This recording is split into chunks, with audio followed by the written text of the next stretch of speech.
Social मिडियातिर वास्तु सम्बन्धीका धेरै video देखिरहेको हुन्छु, तर मैले चाहिँ अलिकति फरक तरिकाले अलिक प्रभावकारी हुने हिसाबले भिडियो बनाउने कोसिस गरेको छु। पक्कै पनि तपाईँलाई काम लाग्न सक्छ। आजको मेरो भिडियोको टपिक चाहिँ किचन सम्बन्धीको रहेको छ। मानौ यो चाहिँ तपाईँको घर हो। यसमा भनेको जहिले पनि उत्तर माथितिर हुन्छ, यता पूर्व भयो, यता पश्चिम भयो, यता दक्षिण भयो। र वास्तु अनुसार चाहिँ उत्तर पूर्व भागलाई ईशान कोण भनिन्छ भने उत्तर पश्चिम भागलाई चाहिँ वायव्य कोण भनिन्छ। त्यस्तै दक्षिण पश्चिम भागलाई चाहिँ नैऋत्य कोण भनिन्छ भने दक्षिण पूर्वी भागलाई चाहिँ आग्नेय कोण भनिन्छ। अब हामीले यसमा बुझ्नुपर्ने कुरा चाहिँ के हो भने फुल मार्क्स हाम्रो 10 हो भने पास मार्क्स चाहिँ जम्मा 5 हो। जति धेरै अङ्क भयो त्यति धेरै राम्रो हो र 5 भन्दा मुनि चाहिँ फेल नै हो। अब हाम्रो कुरा भएर चाहिँ किचनको लागि सबैभन्दा बेस्ट अप्सन भनेको चाहिँ यो भाग भनेको मतलब दक्षिण पूर्वी भागमा। यसमा भनेको तपाईँले 10 मा 10 प्राप्त गर्नुभयो। त्यस्तै गरेर यहाँ अब हाम्रो ठाउँ छैन भने हामी किचन यहाँ पनि बनाउन सक्छौँ। यसमा चाहिँ तपाईँले 9 प्राप्त गर्नुहुन्छ। पूर्वमा पनि किचन बनाउनु, यसमा तपाईँले 10 मा 8 पाउनुहुन्छ।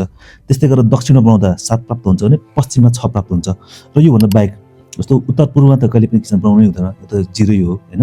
त्यस्तै गरेर यो नैऋत्य कोण भन्छ, दक्षिण पश्चिममा पनि किचन कहिले पनि बनाउँदैन, यहाँ पनि 0 प्राप्त गर्ने। सेन्टरमा कहिले किचन बनाउनु मिल्दैन, यहाँ पनि 0 हो। अब 5 भन्दा कम अङ्क छ यहाँ माथि उत्तरमा, यो 2 छ, यो पनि फेल हो। त्यसैले सबैभन्दा बेस्ट अप्सन भनेको मतलब नम्बर 1 चाहिँ यहाँ, नम्बर 2 यहाँ, 3, 4, 5। एउटै भिडियोमा धेरै कुराहरू सबै सम्भव छैन, त्यसैले वास्तु सम्बन्धी चाहिँ सिरिजकै रूपमा ल्याउने प्रयास गर्नेछु। हस्त, धन्यवाद।